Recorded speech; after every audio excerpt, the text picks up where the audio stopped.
When I was 15, my father died saving someone, and I moved in with the Bai family. With Simon Bai's tacit approval, I became his silent, quiet little tail. That continued until senior year started, when I accidentally spilled the meat porridge he'd bought for a pretty transfer student. Simon was angry with me for the first time. Patricia, your father saved me, but the Bai family has taken you in for 3 years. I don't owe you. He took the bright girl's hand and strode away, while I looked down silently, cleaning up the mess. Then I retrieved my college application form and quietly crossed out a university. From that moment on, he and I owed each other nothing. Chapter 1. After finishing the volunteer form in the office, I slowly returned to the classroom, clutching my workbook. Morning self-study had just ended, and the classmates were all quietly resting their heads to catch some sleep. In the corner of the last row, Simon was focused on helping Eva with physics. Sunlight streamed through the branches outside, falling softly on their closely leaning side profiles. So quiet and beautiful. My gaze passed over Eva's striking, expressive face, then settled on a damp patch on the edge of her clothes. Just now, I accidentally spilled her breakfast, and Simon accompanied her to the restroom to clean it up. Thinking of his long strides as he walked away, I felt the burning pain on my skin from the porridge again. Plop. When the workbooks were being handed out, someone secretly tripped me, and the tall stack of books instantly scattered all over the floor. The noise startled a few people hidden in the corner. Simon, softly explaining the problems, glanced up at me briefly before lowering his head again. It was actually the guy next to him who started making a fuss. Simon, your little tail seems to want to come find you for some physics tutoring as well. By senior year, I was doing well in all my other subjects, except physics, which had always been my weak point. Before Eva transferred here, after morning self-study every day, Simon would tutor me in physics. The quiet classroom suddenly erupted with teasing laughter from everyone. I paid no attention and quietly crouched down to keep picking up the workbook. Perhaps seeing me struggle, Simon frowned and tried to get up to help. Just then, Eva, biting her pen in deep thought, suddenly grabbed his arm. She seemed to have just noticed me and gave me a bright,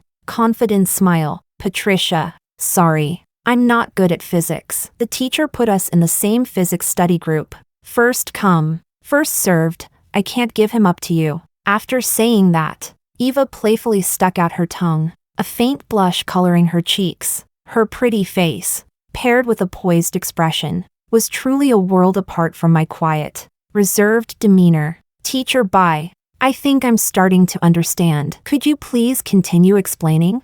Good. Simon Bai sat back down beside her, turned his head away, and no longer looked at me, tacitly consenting to her words. The warm sunlight settled on them once again, as if separating two worlds from me sitting in the shadow of the desk. The concepts he explained grew increasingly complex. Eva found it rather difficult to follow.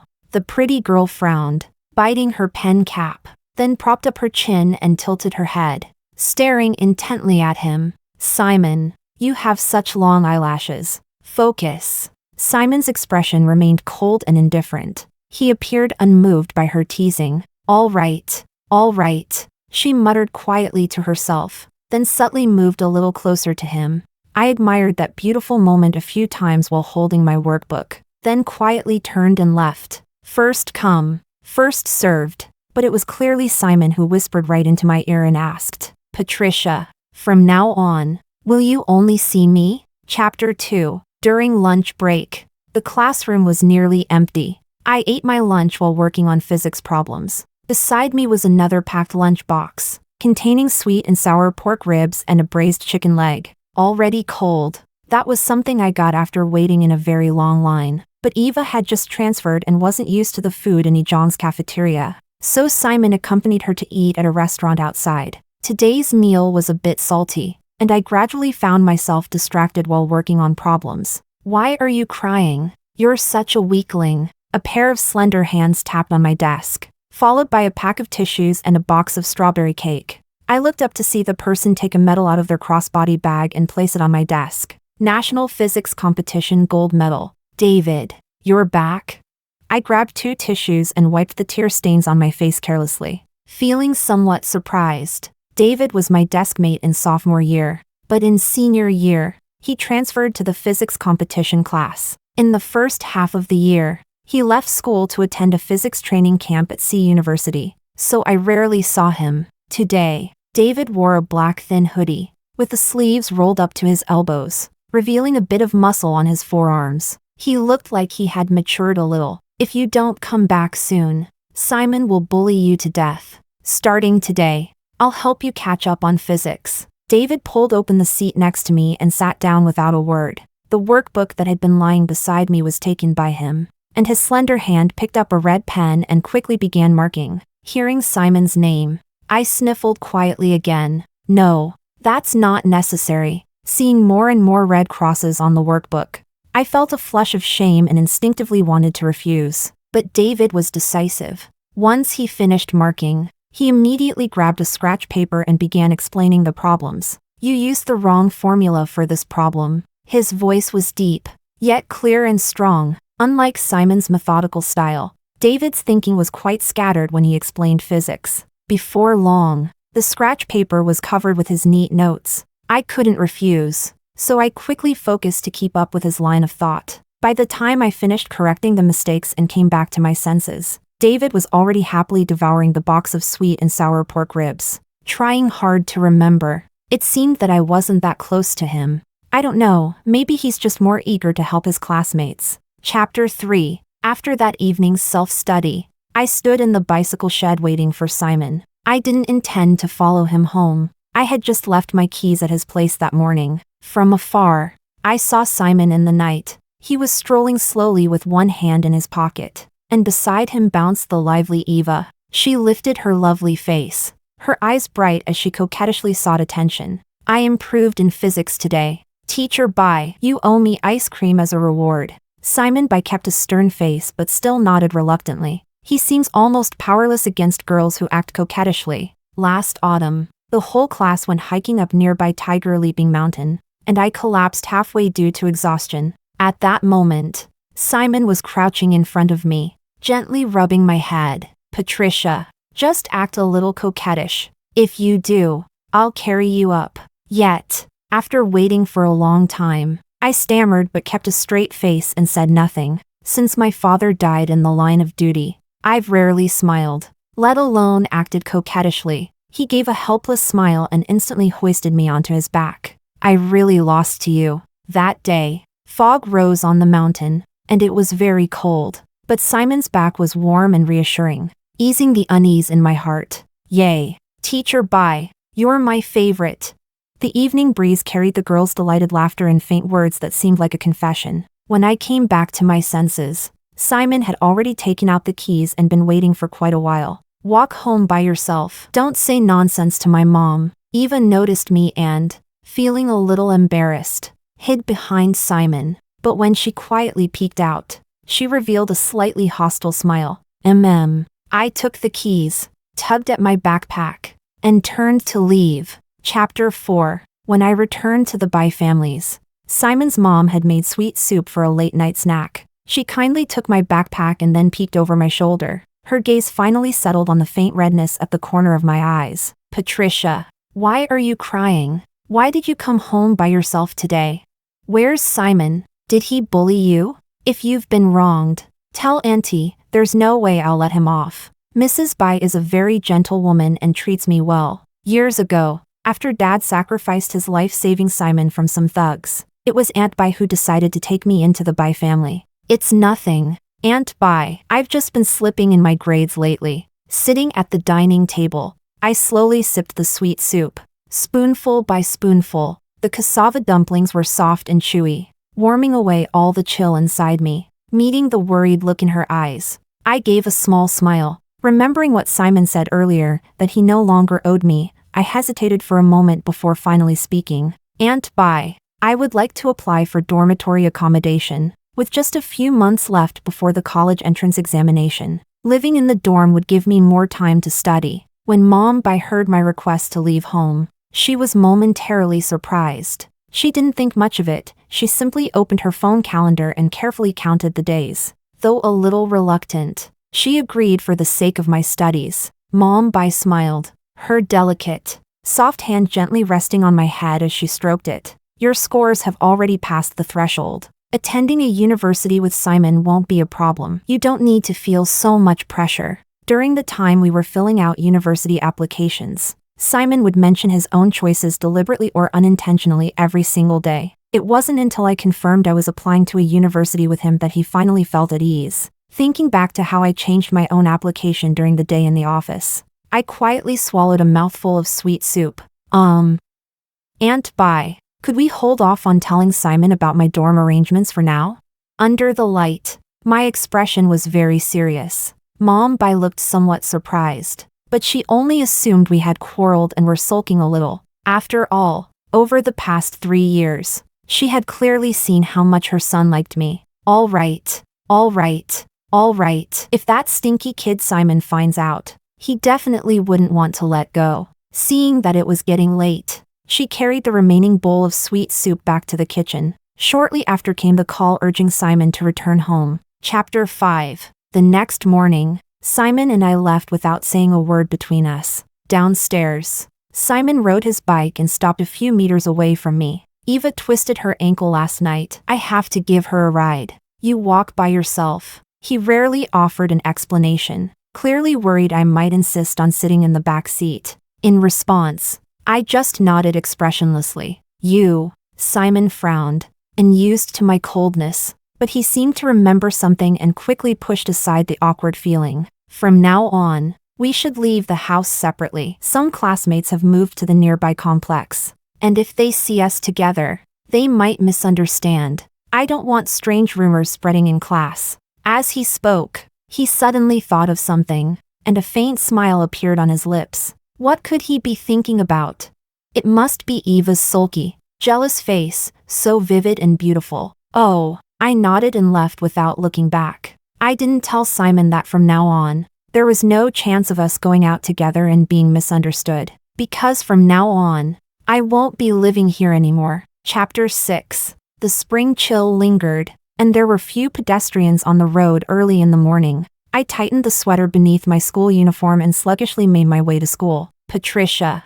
A warm hand suddenly rested on my head, brushing away the mist in my hair. Startled, I looked up and saw it was David. He was nearly 1.9 meters tall, and even standing on one leg next to his bike, he still appeared towering. The morning sunlight fell on him, his delicate features almost glowing. 2 steaming rigiamos were pressed into my hands. He tapped the back seat, inviting me to get in the car. Thank you, but I've already eaten. I was almost late for school, so I quietly thanked him and climbed into the back seat. Hold it for me. I haven't had breakfast yet. David's broad shoulders shielded me from the cold wind the whole way. I unzipped my backpack, stuffed the rigiamo inside, then hugged it tightly. David, weren't you already admitted through recommendation? Why are you still coming to school?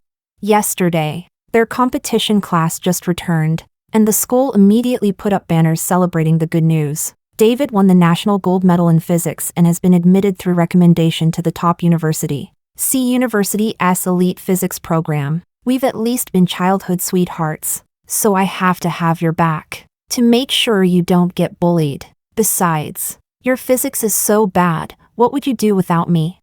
He knows about my situation with Simon and seems to be aware of what happened after the transfer student arrived. But my thoughts were caught by his words, childhood sweethearts. Do childhood sweethearts count?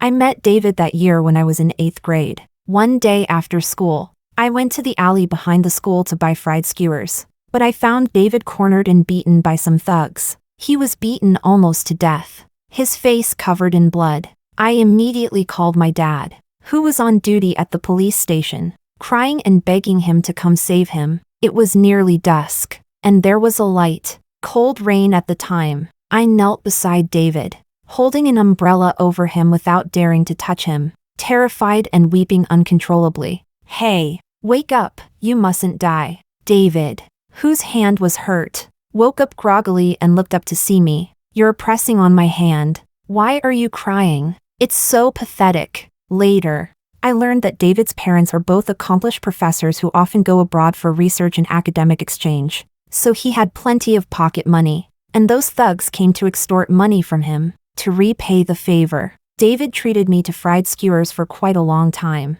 Later, his family took him abroad, and he didn't return until the second semester of his second year in high school. Well, in that case, I guess we could be considered childhood sweethearts. Chapter 7. When I arrived at school, the free morning self-study had just begun. I held my physics workbook in the corridor, quietly listening to David explain the problems. He stood by the drafty spot, shielding me from the cold wind blowing down the hallway. Suddenly, someone shouted loudly at the quiet doorway, "Simon, your little tail is about to be taken away." The classmates all stopped their morning self-study, gossiping as they peeked out the window, whispering and laughing softly. The lesson was interrupted, and I instinctively looked up. At the other end of the corridor, Simon arrived late with Eva, perhaps because it was too cold. Eva coyly slipped her hand into his pocket to keep warm. They were standing extremely close, appearing unmistakably intimate. Simon overheard his brother's teasing remark and immediately frowned in protest. "She has nothing to do with me." As he spoke, his gaze coldly landed on the hands of David and me, which had accidentally touched, then quickly looked away. Beside him, Eva tugged at his sleeve, and they entered the classroom side by side. I felt completely calm inside, withdrew my gaze, and intended to continue working on the problems. When I looked down, I realized my hand had somehow unknowingly rested on David's hand. He had a warm temper. His hands felt warm all year round. Very comforting. It felt as if my palm had been burned, so I quickly withdrew it, nervously stumbling over my words to conceal my anxiety. Ahem. Back to the problems. Back to the problems. David smiled but said nothing. Yet, the handwriting on the scratch paper seemed to come alive with even more energy. No wonder he won the gold medal in physics. His explanation was incredibly clear. I found myself completely absorbed, not even noticing when Simon had come close. He pulled me away abruptly, casting a wary and unfriendly glance at David. Then he pinched the bridge of his nose, helplessly lowering his gaze toward me. "Patricia, stop causing trouble. I'll come teach you after I finish with Eva. I'll set aside half an hour every day for your physics lessons. Does that sound okay?"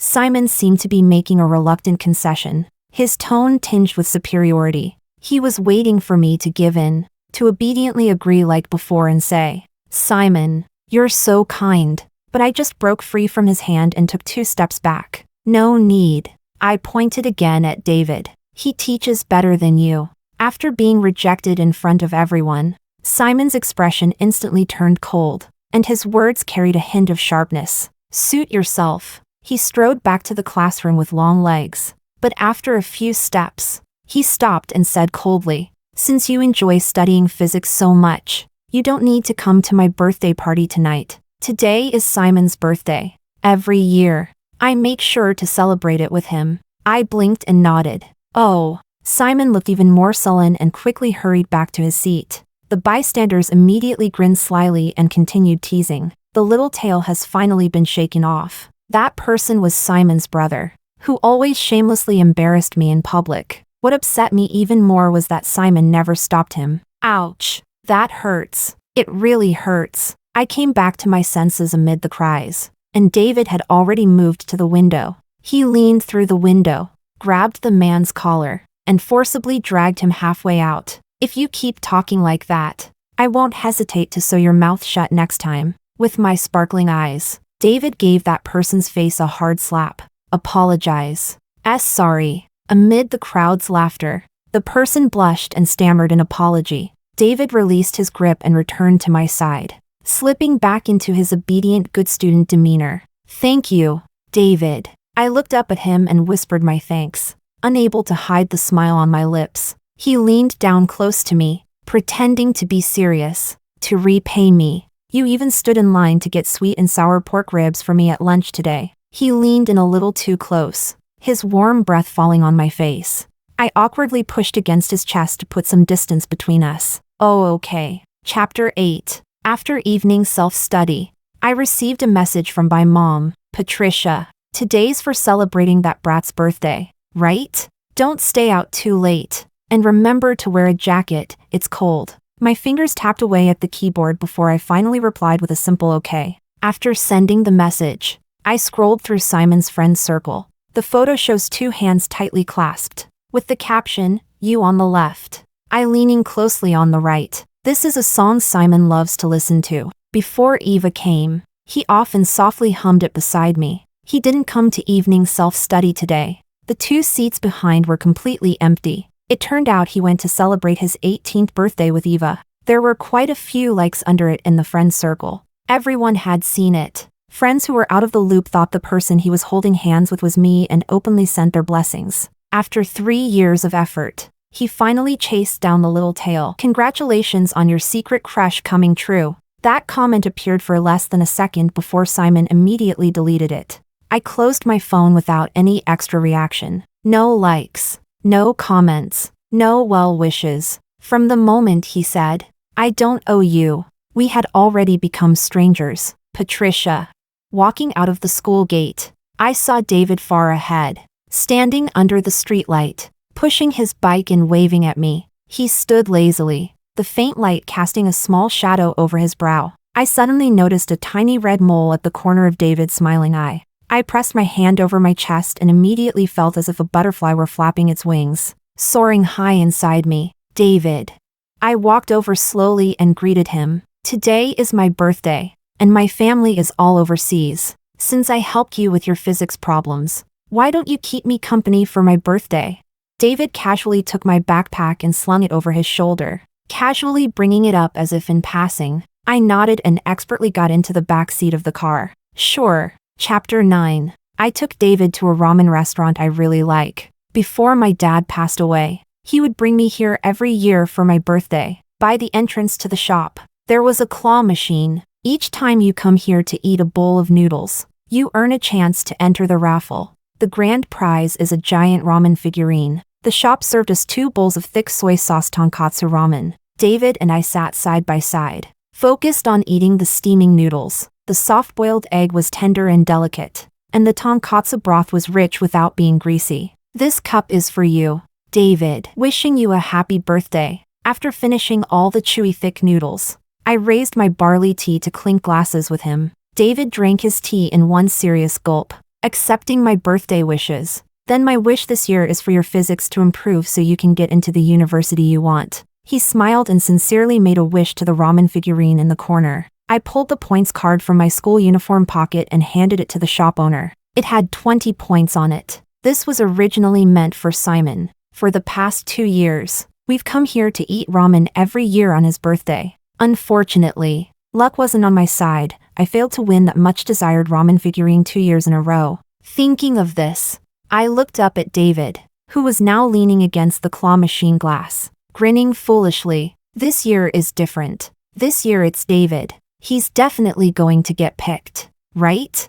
Chapter 10. When we left the ramen restaurant, David was holding a huge ramen figurine, his face almost breaking into a smile. He noticed I was looking at him, then coughed softly, trying hard to suppress a smile at the corner of his mouth. A wool scarf, still carrying a faint warmth, was wrapped around my neck. "Patricia, I'm really happy this birthday." His eyes were intense and earnest, and I could feel my cheeks warming slightly.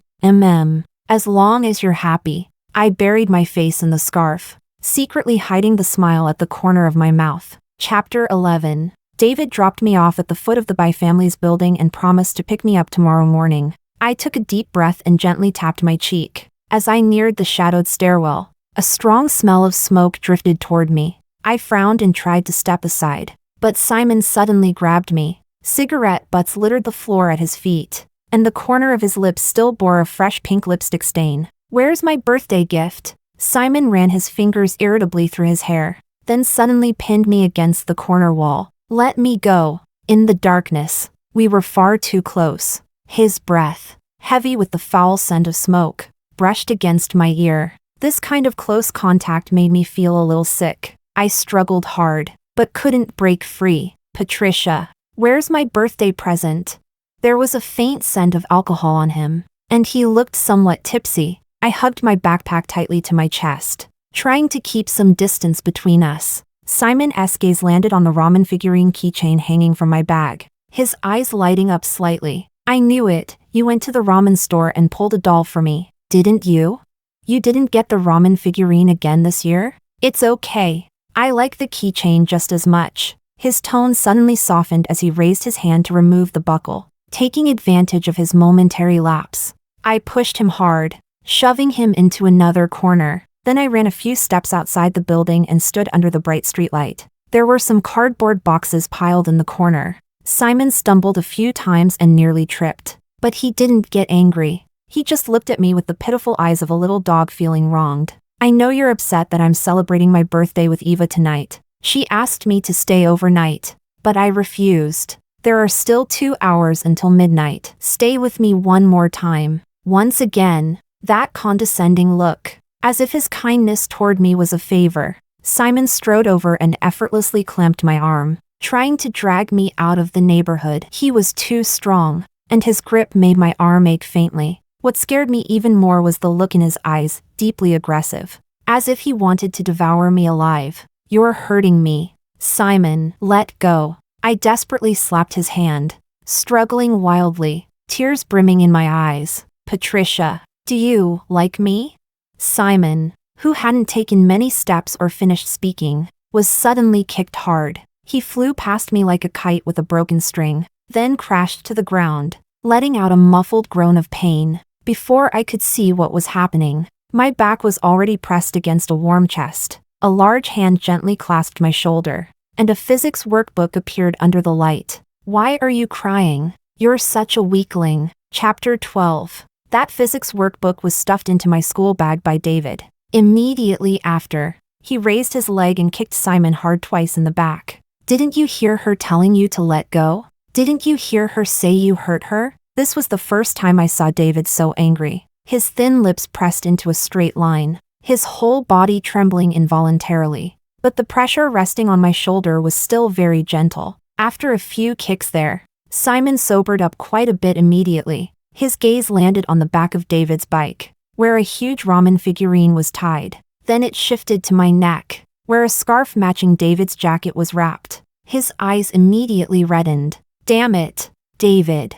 How dare you lay a hand on my person? Simon snapped and punched David hard in the face. Without thinking, I rushed forward and shoved him into the cold pool behind us. After thrashing around in the water, Simon was fully sober. Thinking about the scuffle just now, his expression suddenly darkened. David, are you okay? Does it hurt? I helped David under the streetlight and carefully cupped his face to check the wounds. There was a bit of broken skin at the corner of his lips, slightly red and swollen. Hiss. David let out a sharp breath, and seeing the tears welling in my eyes, he held them back. It doesn't hurt. It doesn't hurt. No crying. He raised his hand and gently pinched my cheek, putting on a fierce look. I'm fine. Go on up. Auntie must be worried waiting for you. As I spoke, I followed his gaze and saw Mom Bai watching from the balcony upstairs. She leaned out, looking quite worried, and waved at me. Remember to apply your medicine when you get home. See you tomorrow. David. See you tomorrow. Under the streetlight, David ran his fingers through my hair and then patted the ramen figurine on the back seat. Finally, he shot Simon a sharp glare before riding off. Chapter 13. As I went upstairs, Simon followed a few steps behind me. They both fell completely silent at first. Then he caught up and softly explained, I was just worried for a moment, afraid he might bully you. I kept a blank expression and didn't glance at him again. The one who has always bullied me is you, Simon. He hesitated, his voice carrying a hint of defeat and nervousness. I'm sorry, Patricia. Look, my hand is scratched too, and it really hurts. Whenever Simon got hurt before, I would panic and rush to find medicine for him. He seemed to enjoy seeing me so anxious that I cried, so he exaggerated even further, pretending to be miserable and in pain. My tears just kept falling even harder. Back then, he probably regarded my tears as trophies. Look, here's a girl who secretly likes me. She even sheds tears out of pity for me. Humph. I came home without saying a word to him and went straight to my room. Who would have thought Simon would follow me in without any hesitation? There's actually very little left in the room. My application to board at school has already been approved. These past 2 days, Mom Bai and I have been packing almost everything, so I'll be able to move to the school tomorrow. From now on, I won't have to see Simon anymore. So I don't want him to come into the room. Don't want him to find out. Don't want to get involved with him. You can't come in. I blocked him, quickly moving to shut the door. Simon frowned, planted his foot firmly against the door gap, trying to force it open. Why can't I come in? This is my home, not yours. Why shouldn't I be allowed in? Hearing that, I lowered my head, feeling a chill spread through me. Yes, this is Simon's home. After loosening my grip, the door was suddenly slammed open by Simon. I fell onto the floor, hitting the back of my head hard, and the world immediately started spinning. But Simon still couldn't get in. He had just pushed the door open when Mom Bai angrily yanked him away. After locking the door, I sat dazed on the bare floor, touching the swollen bump on the back of my head. The suitcase by the bed hadn't been closed. In one corner, Mom Bai had stuffed a small stack of photos. I crawled over and carefully looked at them one by one. Every photo of Simon and me was torn to pieces and thrown into the trash. From that moment on, Simon and I had nothing to do with each other. My father's life exchanged for 3 years with the Bai family. They say we owe each other nothing, but this debt is still hard to settle. Chapter 14. The next day was the weekend, and Simon had already left home early when I woke up. Mrs. Bai knocked on the door and came in, gently embracing me as I sat by the bed, lost in thought. We know, Patricia, that you've been wronged in this family, and Auntie wants to sincerely apologize to you. Please don't take those awful things Simon said last night to heart. Auntie's home will always be your home. Her embrace was soft, carrying a subtle scent of orchids that soothed my restless heart. I held her tightly, tears falling again, drop by drop. Even though I disliked Simon deep down, I still liked Aunt Bai very, very much. No need to feel wronged. Aunt Bai, I like you the most. We went downstairs to eat a steaming hot breakfast, then grabbed our luggage and left. Before reaching the girls' dormitory, I saw David from a distance, pleading with the dorm supervisor. Auntie, you are very kind. Please. I'm just helping a friend move something. I'll come down right after. He was still carrying a cup of hot soy milk and a portion of soup-filled buns, handing them to the dormitory supervisor. Today, David had his hair neatly combed and his school uniform perfectly pressed, a rare sight. David, over here. I waved at him while briefly introducing Mom Bai, normally quite talkative. David was unusually quiet, even bowing deeply when greeting. Then, panting, she hoisted the suitcase and rushed upstairs. After several trips back and forth, Bai Mom gradually shifted from initial surprise to understanding, then to deep anguish. Humph. More discerning than that rotten kid Simon. Chapter 15. That night, Simon, who hadn't attended evening self-study for several days, suddenly barged in. His face darkened, and he gripped my wrist tightly. Patricia, are you trying to avoid me? Who allowed you to stay here? Come back with me. The silence was broken. Classmates who had been diligently reviewing looked up in surprise, pulling and tugging, making a spectacle of ourselves. After struggling in vain, I had no choice but to give in and get up, leading him to a less crowded hallway. You're disturbing everyone's studying. The light in the corner was dim, casting a hazy glow over him. Simon suddenly pressed me against the wall, his eyes brimming with barely suppressed emotion. His voice was slightly hoarse as he pulled out those torn up but painstakingly pieced together photos from his pocket. Is it because you don't like me dating Eva that you chose to stay in the dorm? We're not together. That post in my friend circle was just a joke. From now on, I'll walk you to school and help you with physics. Patricia, from now on, could you only look at me? Those cold and distant eyes carried a hint of pleading, along with some grievance. So fake. I curled my lips and quietly scoffed. Only after complaining did I realize I was a bit like David. Simon, who you're with isn't my concern. Staying in the dorm is my business. It has nothing to do with you. Evening self-study time is precious. Please don't disturb me while I'm studying. While he was still lost in his deep feelings, I gave a hard push and broke free from his hold. I stepped back into the bright light and expressed my thoughts seriously, clearly, and succinctly. But Simon did not believe me. He bent down, lowered his head, and patiently kept coaxing me. Patricia, please don't be upset. You know, the person I've always liked is. But before he could finish, A phone call came through. Simon frowned and immediately hung up, but the caller was relentless. Simon, they're blocking me at the alley entrance. I'm so scared.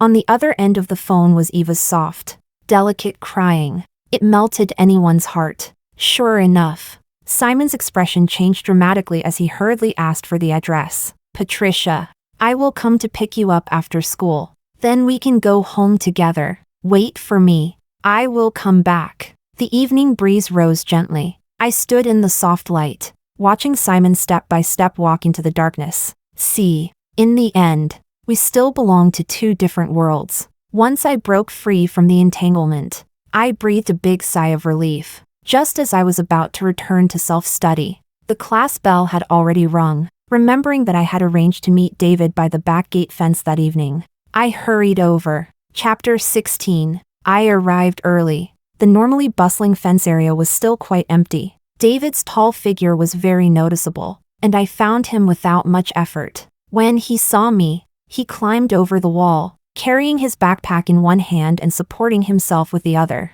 School rules forbid climbing over the walls. I glanced around nervously, afraid that the student council's task force might catch us. David walked to the nearby pavilion and took a steaming late-night snack from his bag. Wonton soup poured over greens with a fried egg and char siu. It's nothing. Just deduct my points. Hurry and eat. He sat on the stone bench, neatly snapped his chopsticks, and waited for me with eyes full of anticipation, as if presenting a treasure. A bit like the dog the security uncle keeps, cuter than ever before. Take a bite. The crab wonton is fresh and leaves a fragrant taste on the palate. I felt a warmth rising in my stomach, and my heart gradually grew hot. Didn't you say you came to deliver the physics notes? While eating the small wontons, I flipped through the densely written notes he had sent over. There are some fresh ink marks on top. It's clear they're recent corrections. David took the notebook and pulled a red pen from his pocket, circling and marking notes. I was afraid you'd be hungry. Studying physics is so exhausting. You eat first. I'll explain some points to you. C University Physics Lab is starting a new project, and I got a chance to observe and learn. I have to leave early tomorrow morning. These notes cover the key points for the college entrance examination. I quickly went over some especially important parts with you. Don't worry. You video call me every day, and I'll teach you online. It works just as well. The pavilion faced the wind, and David turned sideways to shield me from it. Under the slightly dim street lamp, his rambling voice gradually faded away, and the physics formulas in the book started to jump around chaotically. I seemed to lose focus a little, because of David. Before he noticed, I tapped my cheek and came back to my senses. Thank you, David. He paused, and his eyes suddenly brightened. No need to thank me. Once you get into C University, just stand in line to get meals for me every day. Mentioning C University, the smile on David's lips was impossible to suppress. The class president, who happened to be passing by, came over with curiosity and then wore an indescribable expression. What on earth? Smiling like a proud grandparent just from solving a physics problem. Despite his complaints, the class president immediately pulled a physics quiz from his pocket and sincerely asked for help. I quietly gave up my seat to him, moved to the side, holding my notes to absorb the material, occasionally taking a bite of small wontons. That day, after crossing out a university on my application form, I actually wrote in C University.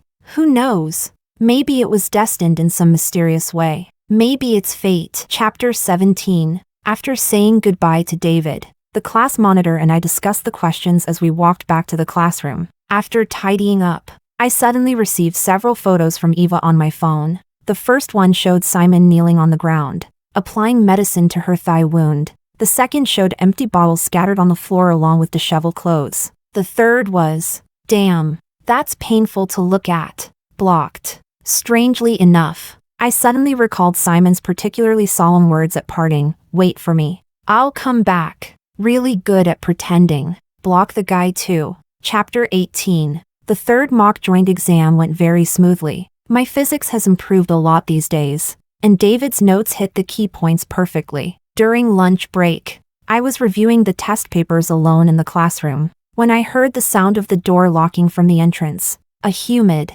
heated kiss suddenly landed on my neck, like a snake slowly writhing. My body stiffened for a moment. I grabbed the thermos cup on the desk and struck the person behind me with all my strength. "It's me, Patricia." Simon held his forehead, a flicker of pain on his face. The fourth floor was empty. The door was locked, and I couldn't climb out the window. I forced down the panic rising in my chest and gripped a sharp utility knife tightly in my hand. Taken from the drawer. "Simon, are you out of your mind?"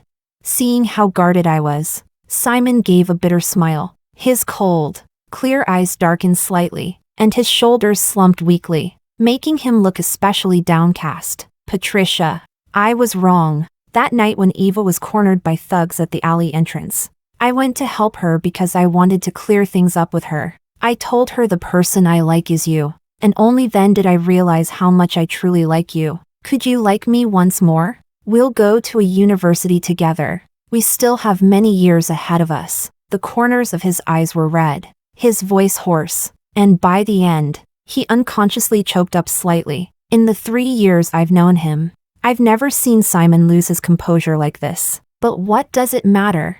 The stories about being blocked by thugs at the alley entrance are all lies. I've seen with my own eyes Eva smoking with those people behind the school gate. But that has nothing to do with me. I calmly took out my phone, sneered, and retrieved Eva's WeChat from the blacklist. "Simon, your affection is just far too cheap." The moment Simon saw all those disturbing images on the screen, his face turned pale instantly. He hurriedly tried to deny it, but the words caught in his throat and sounded painfully awkward. "I don't know. I really don't know that she took those." That night Eva cried. She begged me to stay with her just once, promising she would let go afterward. I'd had some alcohol. I was drunk, and that's why. All explanations felt so weak and inadequate. Simon silently lowered his head. After a long moment, he finally mustered up the courage again and cautiously asked, "Patricia, do I have no chance left?" The lunch break ended, and someone opened the door from outside. I held the workbook and hurried past him, not looking back once. Chapter 19. After the college entrance examination, I took a part-time job with room and board and didn't return to the Bai family anymore. Bai mom came to see me every now and then. Our relationship didn't grow distant despite the distance. On the day I returned to school to collect my admission letter, I saw Simon again under the big tree by the school gate. He was quietly waiting for me, leaning on a cane and holding the admission letter from a university. Not long ago, I heard from Mom Bai that Simon had been cornered and beaten by thugs in an alley 2 days before the college entrance examination, resulting in a fractured leg. But he still gritted his teeth and insisted on taking the exam. Lately, he has lost a lot of weight and looks exhausted. Sunlight filtering through the treetops falls on his face. Yet he still appears gloomy. The moment he saw me, a faint smile finally appeared on Simon's face. "Patricia, don't even think about getting rid of me. I have a lifetime's patience. We'll start over when we get to a university. If 1 year isn't enough, then 2.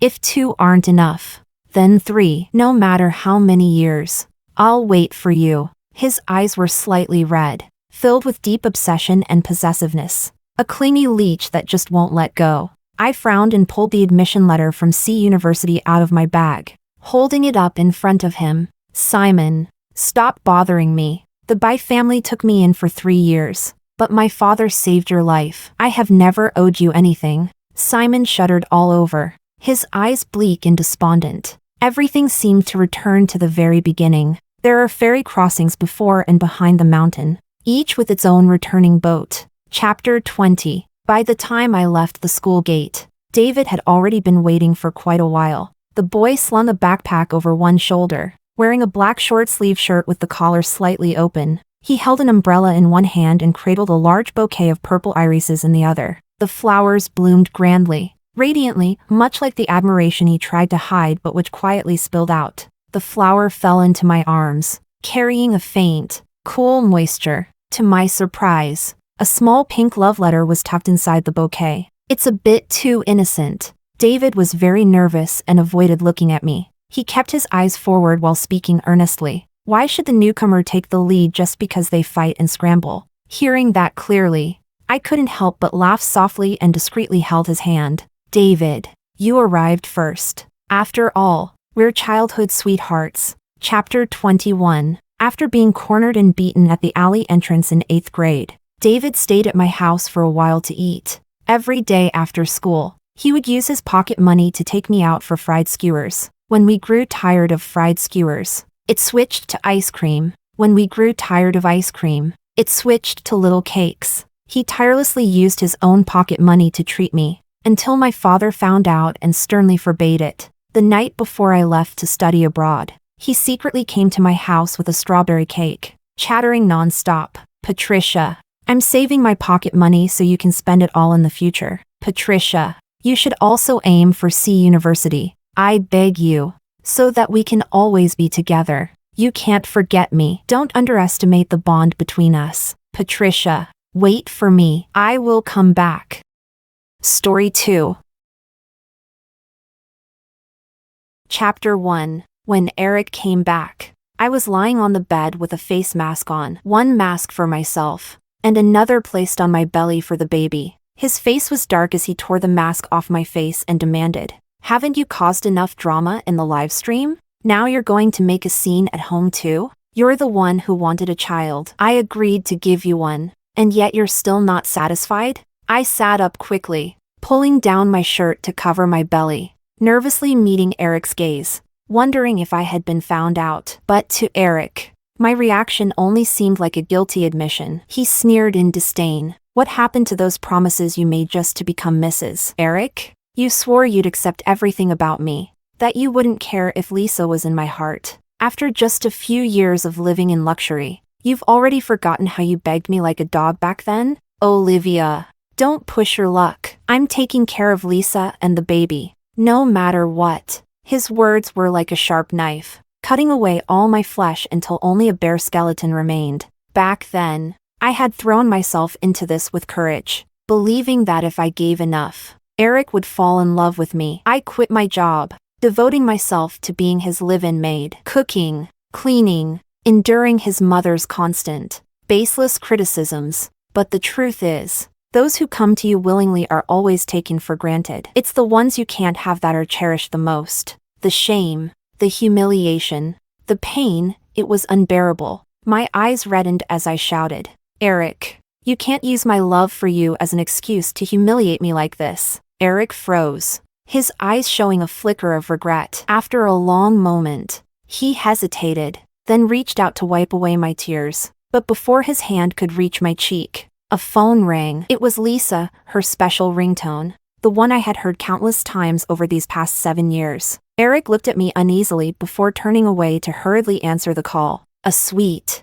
delicate voice came from the other end of the line. "Eric, can you come over? The baby is restless and won't calm down until it hears your voice." I couldn't help but roll my eyes, a 2-month-old embryo already having demands? "Please." But Eric didn't think twice. He turned and left, so anxious that he didn't even bother grabbing his coat. Of course, no matter how childish the lie, if it came from Lisa, Eric would always believe it. I remember my first birthday after moving in with Eric. I begged him for a long time before he finally agreed to celebrate with me. Halfway through cutting the cake, Lisa called, sobbing about someone throwing rocks at her window. "Eric, I'm so scared. Come save me." Eric's face changed instantly. He dropped the cake and ran out the door. But she lived on the 18th floor. What kind of hero could throw a stone that high?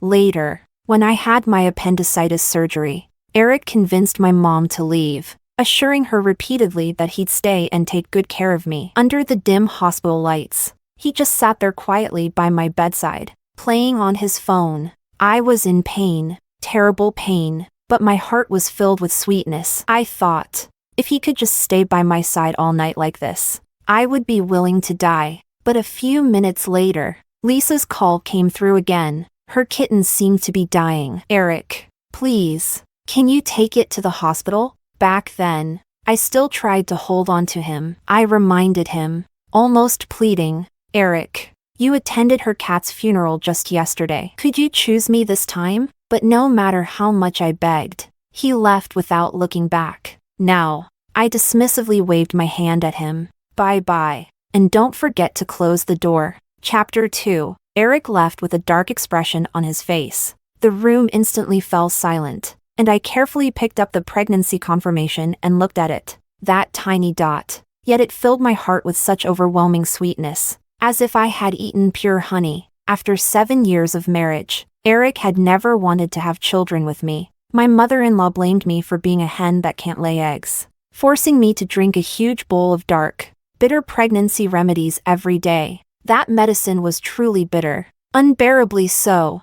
Every time I drank it, I would rush to the bathroom, retching non-stop. Eric had witnessed this a few times, and each time he would cross his arms and smirk at me from above. "Olivia, you really go all out just to keep the title of Mrs. Eric. He doesn't love me." He married me back then only to spite Lisa. The day after we registered our marriage, he already regretted it. He instinctively rejected all my care, telling people I was merely the live-in housekeeper he had hired. Then he would openly date Lisa, holding hands, hugging, breaking up and getting back together, endlessly entangled. At first, it hurt. I felt sad, but as it happened over and over again, I got used to it. However, a few days ago, he suddenly asked if I was ready to be a mother, if I could patiently raise a child with him. He even secretly searched for information about pregnancy care, tips for mothers, and how to support a child's growth healthily. I thought he had finally realized he wanted to have a child with me, that he wanted to live a good life with me. But no, he wanted me to help raise someone else's wife and child with him. Luckily, I was smart and used some tricks, and finally got pregnant. Early the next morning, I made breakfast as usual. Before I could sit down, my mother-in-law couldn't help but scold me. "All you know is how to eat, and you can't even get pregnant. My son must be really unlucky to have married a jinx like you." Saying that, she pointed disdainfully at a bowl on the table filled with the dark, foul-smelling medicine and said, "Drink it now." Resigned, I picked up the bowl, the bitter smell hitting my nose, and my stomach immediately started churning. My mother-in-law didn't understand that no matter how fertile the soil is, if no one tills it, no amount of medicine will make any difference. Amidst the dizziness, I heard the mocking voice of my sister-in-law. "Mom, why are you still counting on her? Lisa is already pregnant. You should just wait to hold your grandchild." Saying that, she opened her WeChat feed and shoved it in my face. 3 hours ago, Lisa had posted a photo. In the photo, Eric was standing awkwardly in the kitchen, carefully adding formula to a baby bottle. On his handsome face was a serious expression, as if adding even a bit too much would bring about catastrophe. The caption read, "Rookie dad reporting for duty. He practiced more than 20 times with the bottle all night. He truly loves the baby." Below, all of Eric's friends were congratulating him, asking when they could attend the wedding. Eric replied, "Soon, just waiting for her to agree." Even though I had repeatedly told myself not to care, my heart still ached as if pierced by needles. My sister-in-law smugly took her phone back. Then, in front of me, gave it a like and said with schadenfreude, "When my brother marries Lisa, it will be a grand wedding, not like some people, who moved in with nothing but their luggage without even a dinner." How despicable! For all these years, I worked tirelessly to care for Eric's mother and sister. But just because I had thrown myself at Eric to marry him, they found every opportunity to humiliate me. Before, I loved Eric and was willing to endure everything for him. But now, I took the bowl of medicine and poured it over my sister-in-law's head without leaving a drop. A filthy mouth like that deserves a good rinse. Chapter 3. That day, my mother-in-law, sister-in-law, and I were having an intense argument, forcing Eric to come back home. I thought he would lose his temper and yell at me, but to my surprise, he simply stared at me with an amused expression. Impressive. "Olivia, if you didn't want to drink the medicine, you could have just said so. Why make such a big scene?" He raised his hand, gently moving the hair away from my face, intending to apply ointment on my bruises. After all these years of marriage, this was the first time he showed concern for me. If this had happened before, I would have been overjoyed. But now, without hesitation, I turned my head to avoid his touch. Feeling an instinctive revulsion, Eric's face immediately darkened, and he grabbed my chin, his expression furious. "Olivia, you're pushing it too far." Tears welling in my eyes, I met his gaze and asked, Why can't I push it? Your mom and sister can throw tantrums. Lisa can throw tantrums. Your best friends can throw tantrums. Everyone in this world can throw tantrums. But why? Why can't I? Just because I love you? Is it just because I love you? Well, Eric, listen carefully. From now on, I, Olivia, don't love you anymore. As if my words had provoked him, Eric suddenly pinned me down, his expression full of mocking anger as he tore at my clothes.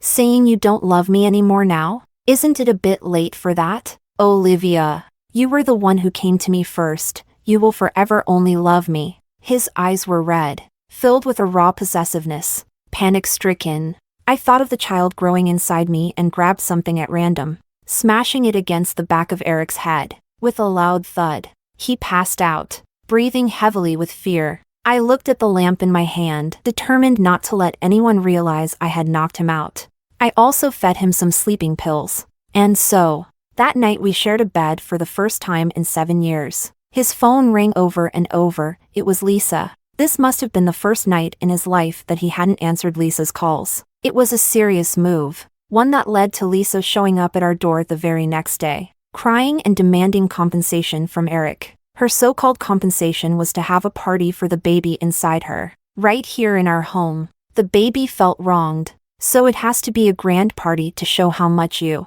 as his father, care. Sister Olivia is the best at this. So let Sister Olivia serve the baby. Sister Olivia, what do you think? Her words were framed like a request, but her gaze toward me was filled with provocation. All these years, whenever Eric treated her even a little coldly, she would torment me to prove Eric's love for her. Back then, I was trapped in this twisted love triangle and couldn't see what was right or wrong. Thinking back now, it was damn disgusting. I didn't respond to her. Instead, I looked at Eric. Yesterday, before Eric came back, I had already consulted a lawyer online. As long as a child is born during the marriage, regardless of biological parentage, both spouses have a legal duty to raise the child. With Eric's family's abundant resources, I need to secure them for my own child. So, I couldn't divorce him. In a week, he would go with Lisa to participate in a reality dating show.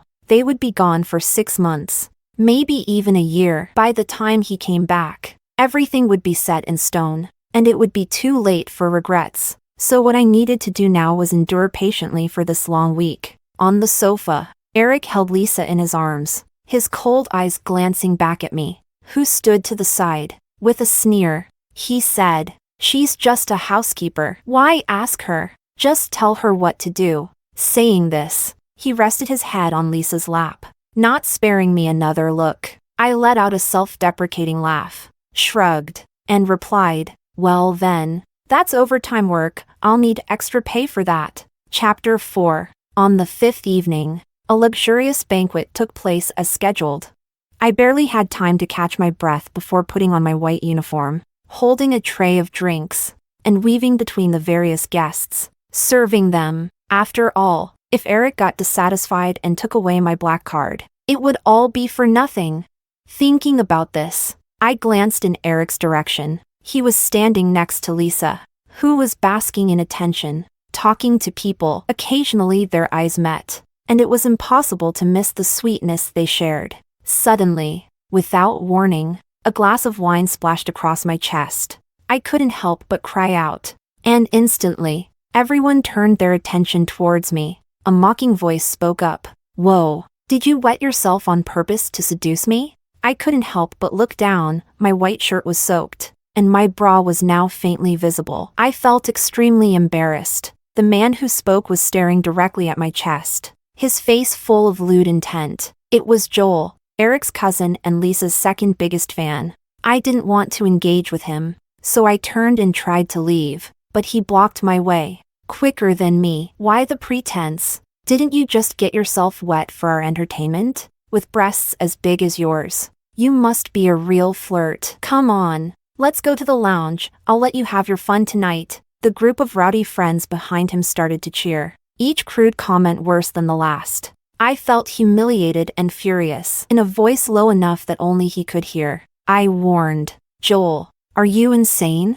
I'm your sister-in-law. If you do this to me, your cousin won't let you off easily. He scoffed. With Lisa around, even if I did you right here, my cousin wouldn't care at all. As if to prove his point, he started groping me. I was terrified, struggling desperately, looking for Eric to save me. He noticed me, his face darkening as he started to approach. Suddenly, my heart filled with hope, like seeing the first rays of dawn. I thought, maybe this time, he was finally willing to care about me. But then Lisa fainted, calling out softly for help, and Eric stopped in his tracks. He stared at me with a conflicted expression for a few seconds, and then turned to lift Lisa up and rushed away. Tears began to flow down my face uncontrollably. This is what you deserve, Olivia. This is the price of loving the wrong person. But I had only loved the wrong person. It wasn't some unforgivable crime. They shouldn't have humiliated me like this. In my grief and anger, I raised the bottle in my hand and smashed it into Joel. Afterwards, to prevent me from suing Joel, Eric testified that I had seduced his cousin, which resulted in me being detained for 24 hours. When I was released, Eric was cuddled up with Lisa in the back of a Rolls-Royce, ready to leave for their reality dating show. He looked at me for a long while before sighing and saying, Olivia, don't make trouble. My family's reputation and Lisa's image are more important than you. When I come back, I'll give you an explanation. Ha, really? The last bit of hope in my heart was extinguished completely. Half a year later, the dating reality show became a hit. The trending topics were all about Eric getting into a brawl with Lisa's rumored boyfriend on the show. Hashtag Eric Lisa overnight stay. Hashtag Eric fights for love. Hashtag actor sweetheart true love. Hashtag. The entire internet was going crazy, collectively demanding that the show host a grand wedding for them right away. Whether it was on the large screens of the commercial plaza downtown or some obscure small website, clips of their romantic interactions were playing non-stop. On the bus, in the subway station, whether people were going to work or coming back, all they could see on their phones was the sweet romance broadcast between Eric and Lisa. Everyone was immersed in this epic love story. But suddenly, an unexpected photo and caption burst onto the scene. One was a picture of my marriage certificate with Eric. The other was an ultrasound of a baby. Caption, husband, the baby and I are waiting for you to come home. The whole internet was instantly in an uproar. Everyone realized that Eric was already married, and that Lisa had knowingly become the other woman. Seeing the videos of people flocking to the dating show venue, demanding answers, I couldn't help but click my tongue twice, remarking that this was truly losing face. Then, I casually hung up Eric's 48th call, looked up, and caught the gaze of the man next to me, feeling uneasy. Why are you on the same flight as me again? I asked. Chapter 5. The man laughed softly at my words, his deep eyes filled with mockery. What? Are you discarding me after using me once? Olivia, you really are quite fickle. I choked, like a cat whose tail had been stepped on, feeling incredibly flustered. Luis, Eric's arch-nemesis. Back in college, the two were actually very good friends. But, as fate would have it, these two like-minded people had very similar tastes and both fell for Lisa. To fight for her love, they ended up becoming enemies. All these years, Luis chased after Lisa, always ending up in the same awkward position as me.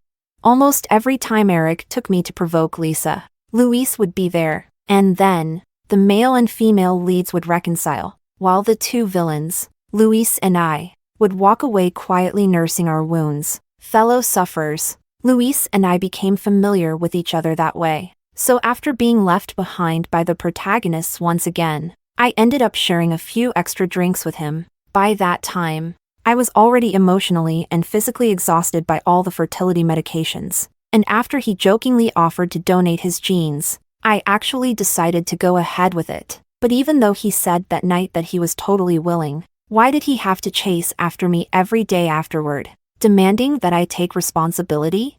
To shake him off, I deliberately pretended to sleep and waited until I was the last one to get off the plane. Only after I made sure he had really left did I finally feel safe enough to board the car heading to my house in France. My best friend Eva was there to greet me. I had asked her to buy the house for me. She had moved to France permanently during her final year of college as an exchange student. Over the years, she had started her own studio, held exhibitions, and led a thriving life. After we caught up a bit, she mentioned that she wanted to introduce me to a distant relative of hers. He lives next door, so you can look out for each other. She said, in a few months, I'd be having my baby, and having a familiar face nearby certainly sounded reassuring. But when I extended the invitation with full expectations, I never imagined that the person who would show up in front of me would be Luis. He greeted me cordially and brought a series of baby items, a stroller, a crib, and more. Without waiting for my reaction, he started unboxing and assembling everything. I nervously placed my hand over my belly, suddenly sure that he had come to take the baby away from me. I turned to confront Eva, but she had already slipped away unnoticed. Traitor! I sat there fuming, not knowing what to do. Luis took the opportunity to cook up a bunch of delicious dishes, placing them in front of me and trying to appease me. Don't be mad, Olivia. I'm not here to take the baby. It's just that, seeing you like this, I don't feel comfortable leaving you alone. Let me stay with you, okay? When the baby is born, you can decide what happens next. It's up to you. His voice was soft and gentle, as if he was afraid that speaking too loudly might scare me off. He wore a confident smile on his face, but his hands fidgeted nervously. He was scared that I would reject him, just like I had been scared that Eric would abandon me all those years. Suddenly, I felt my heart soften. I grabbed the chopsticks from his hand, speaking stubbornly. What do you mean? Take or not take? The baby is mine. It has nothing to do with you. I want spicy chicken. Can you make it? If not, just leave. He nodded immediately. Yes, I can make it, but there aren't any chilies at home. I'll go buy some right now. He said this and ran out the door, not even taking off his apron. Watching his hurried figure, my heart suddenly felt warm. Well, all right then. I'll let him stay, at least until the baby is born. Chapter 6. And so, the proud heir of a prominent family really became a babysitter in my home. From a glass of water when I woke up to adjusting the heater before bedtime, Luis took care of everything. If I scrolled through my phone and liked a particular dish, it would appear on the dining table the next day. When we went for checkups, Luis carried all the bags, running back and forth, while all I had to do was sit there and cooperate with the doctor. Since leaving my grandmother's house, it was the first time I'd received such meticulous care. The blue-eyed, blonde doctor envied me for this and said, "Your husband seems to love you very much." Luis had just come back from paying the fees when he heard her words, and he replied naturally, "Yes, I love her very, very much." Immediately, my heart started pounding uncontrollably. They were speaking in French. He thought I didn't understand, but what he didn't know was that just yesterday, I had learned that very phrase. He said he loves me very, very much. But wasn't he in love with Lisa? How could he love me? I couldn't figure it out. Even after we reached home, it was snowing outside, and the road was slippery. I was about to get out of the car when Luis opened the door and picked me up in a bridal carry. Because of the pregnancy, I'd gained a lot of weight. I was embarrassed and terrified, yelling for him to put me down. He just smiled calmly, saying, "Don't move. I'm carrying the baby." There was something so intimate about the way he said it, and my face flushed. He didn't even look down at me, but it was as if he could see my blush. He spoke with a smirk. "Have I not seen you at your worst? Every time you clung to me, tears and all. How could being pregnant make you suddenly so distant? Indeed, whenever we saw each other, it was always after heartbreak, with me crying, and Luis was the one who would repeatedly hand me tissues without getting annoyed. He never seemed to chase after Lisa. He had always been there for me. So when he said he loved me, maybe there were signs all along. I got lost in my thoughts, mentally building myself up, and was about to ask him clearly, but then he suddenly stopped. A voice came out of nowhere. "Olivia, get the hell down here." Eric was here. The house was bought with his black card, so it wasn't surprising he found me. I knew he'd be mad. Who wouldn't be if they were cheated on? But I didn't think he'd come so soon. Just days ago, I checked up on news from back home. It was filled with insults towards Lisa and him. I'd heard many production teams and partners were terminating their contracts with them. The former golden couple had suddenly become despised. Like rats in the gutter. Eric came from a wealthy background, so I thought even if he didn't care about his career, he'd stay back home to be with Lisa. By the time he'd return, I would have already had the baby, and everything would be settled. But now, this was really making me uneasy. Seeing that I wasn't coming forward, Eric lost his patience, storming up to pull me away. Luis was quicker, stepping between us, his voice firm. "She's pregnant. Don't touch her." No sooner had the words left his mouth than Eric threw a punch at him. I screamed, but Eric said coldly, "She's my wife. Who are you to tell me what to do?" With that, he grabbed me and used face recognition to unlock the door, dragging me inside. With a loud bang, the door shut, and the room fell deathly silent. Eric sank onto the couch, glaring at my 7-month pregnant belly as he rubbed his temples in frustration. "I don't care if that bastard out there is the father. Get rid of it. As long as you get rid of that baby now, you can still be Mrs. Eric. I'll give you whatever you want." Chapter 7. Eric must have lost his mind, thinking I would get rid of the baby that I worked so hard to conceive just because he told me to. I ignored him and asked instead, "Why did you come here?" Lisa must be panicking. "Should I book you a flight back home?"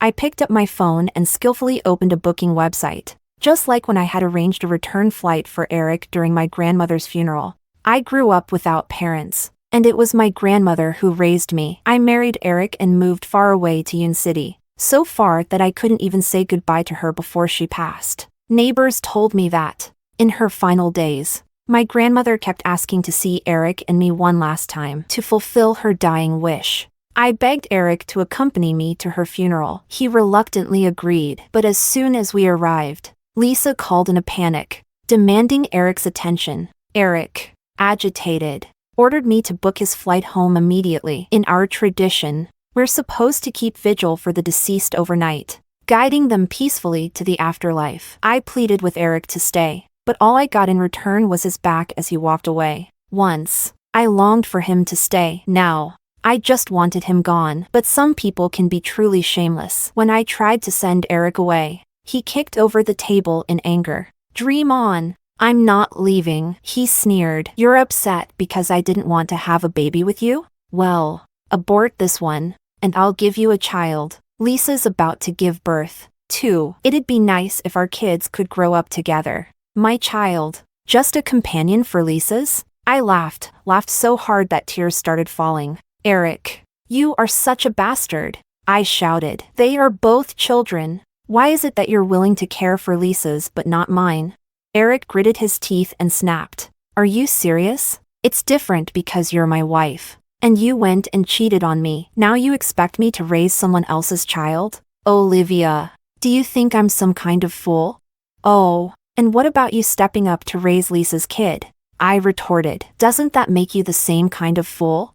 Fuming, Eric stormed out. Before he left, he called and canceled all my credit cards. I had no job and had been relying on his money for years. But what he didn't know was that, from the moment I received his cards, I'd started making plans of my own. I was confident in my preparations, but I underestimated just how shameless Eric could be to force me to come back. He sold this house, my home, under his name as my husband. What choice did I have? I stayed at the neighbors for a while. Then, frustrated, Eric bought the house back, dragged me home, and moved me back in. This whole push and pull brought Lisa right to my doorstep. She arrived to find Eric cooking shrimp for me. The past few days, Eric had sulked while I enjoyed meals Luis made, his face as dark as storm clouds. He insisted on cooking for me, despite my protests, determined to prove his worth. The four of us sat at the same table, the atmosphere awkward and heavy. Eric took the initiative,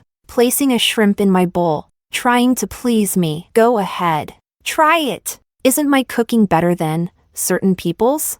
Before I could respond, Luis reached over, taking the shrimp from my bowl. "She's allergic to shrimp. She can't eat it." The one who loved shrimp was Lisa. Even though Eric hadn't brought up aborting the baby again lately and was genuinely trying to be good to me, love has its habits, ones he could not change, and ones I no longer cared for. With a clatter, Lisa threw down her chopsticks, her eyes brimming with tears. What is wrong with you all? I'm the one who's hurt here, yet all you care about is her. Chapter 8. I noticed Lisa as soon as she appeared. She looked terrible, even though she still had her curled hair, red lips, and perfect makeup.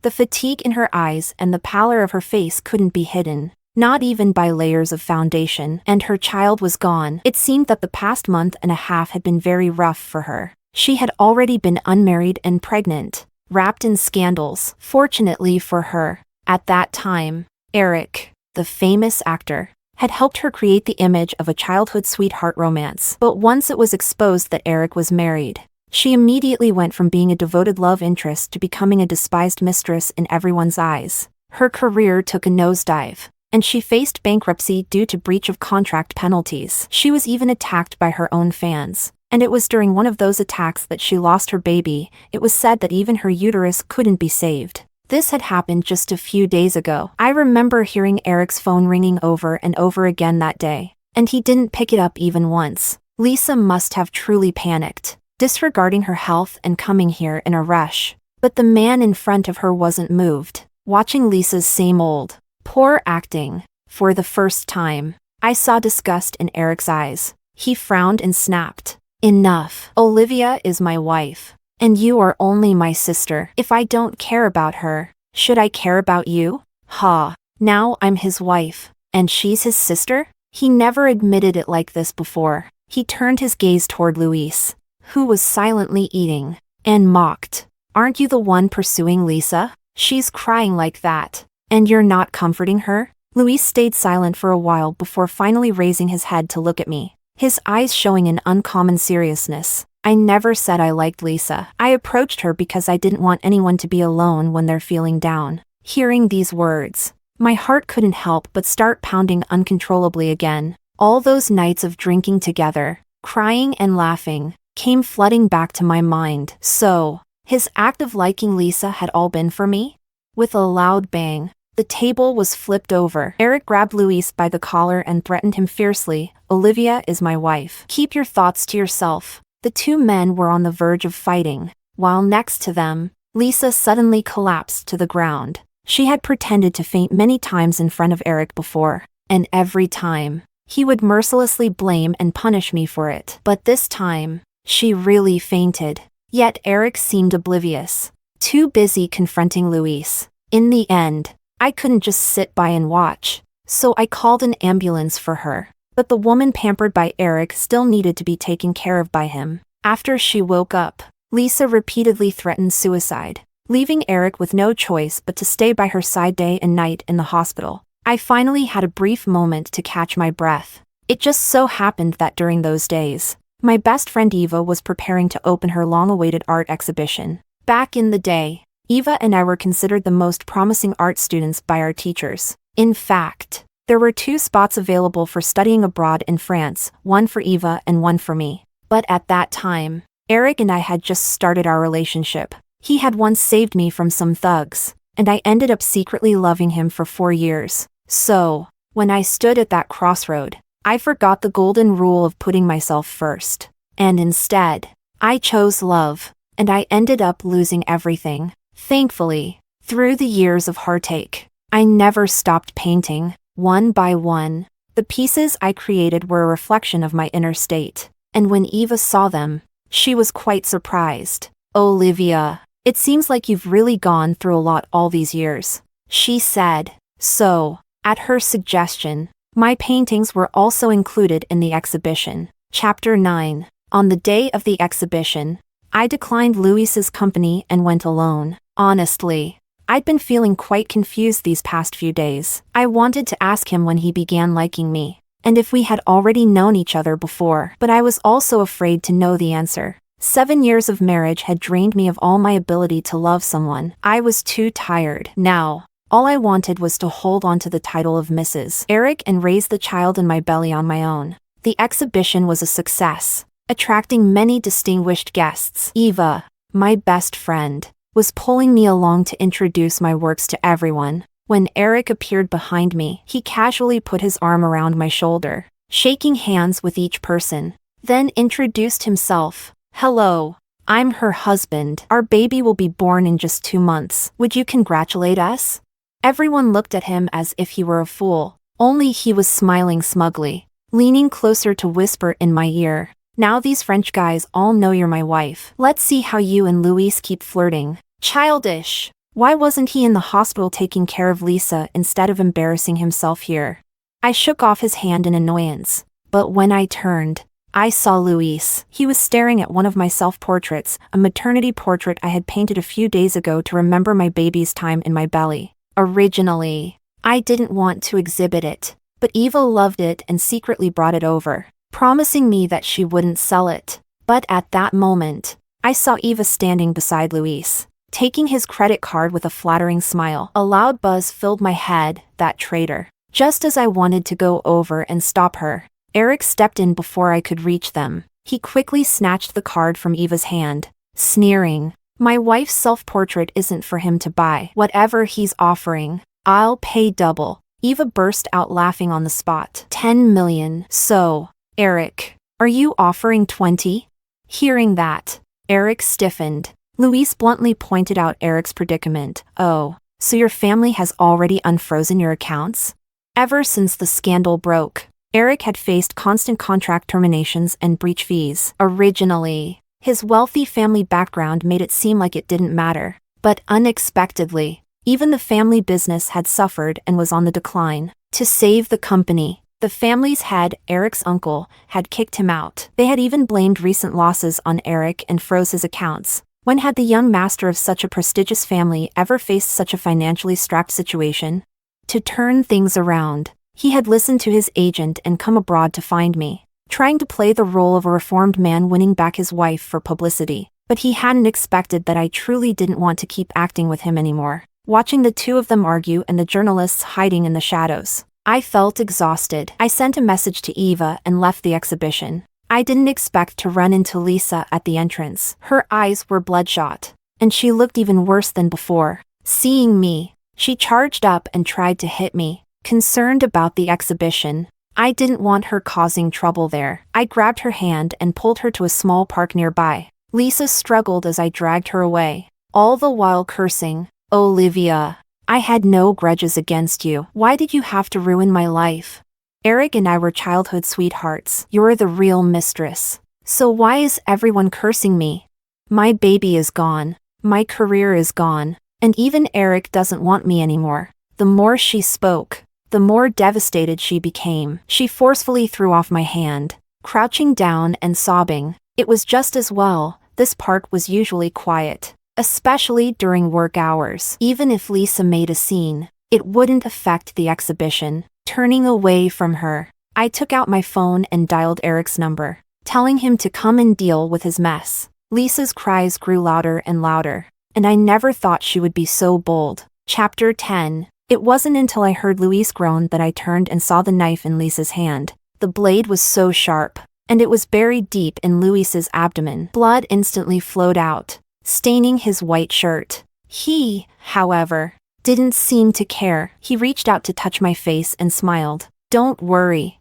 I'm fine. It doesn't hurt at all." I wanted to put my hand on his wound, but he covered my eyes first. He said, "Don't look, or you'll faint from the sight of blood again." Just like last time, I looked at him in disbelief as memories rushed over me like a flood, overwhelming me. It was during my first year at university, not long after school had started. I was an orphan and was being ostracized by my roommates. They tricked me into going to an under-construction teaching building on campus, and then they brought in some thugs. Luckily, there was a boy smoking nearby who saved me. At the time, I had already been knocked unconscious from resisting them. He woke me up, but before I could even see his face clearly, I fainted again because of the blood on him. Right before I lost consciousness completely, I heard him say, "Whoa, she's scared of blood." But Eric, later on, never believed me when I said I was afraid of blood. I thought he had forgotten about it,